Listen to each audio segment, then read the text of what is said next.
निकल लेगा साहब। फिर उसके बाद क्या हुआ ना, ये जो मेहुल था उसको फिर भी लग रहा था नहीं कोई तो चीज़ की उसमें होप बची हुई थी। एंड वाज लाइक नहीं, मैं ओनर को या इस घर के ओनर को मैसेज करके देखता हूँ, उसको कॉल करता हूँ, लेकिन उसके फ़ोन में नेटवर्क नहीं आ रहा था।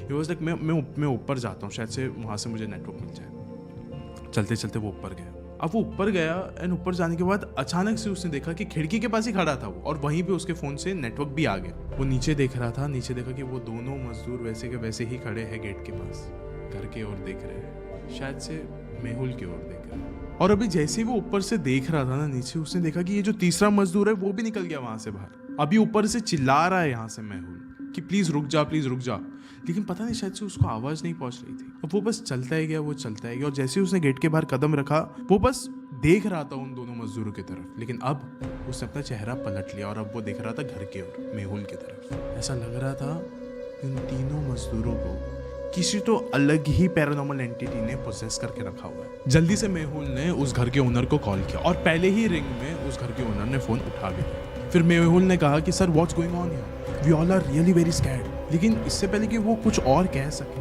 उसके ओनर ने ही कहा go to the basement if you want to stay alive, यानी अगर जिंदा रहना है तो मेहुल को बेसमेंट में जाना चाहिए।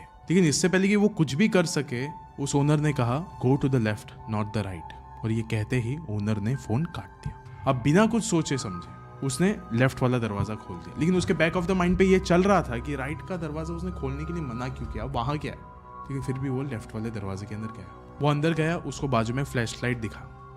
फ्लैश लाइट जैसे ही उसको दिखा, उसने उसको ऑन किया और उसके साइड में ही एक क्रॉसबो रखा हुआ था जिसके बगल में एक चिट्ठी थी।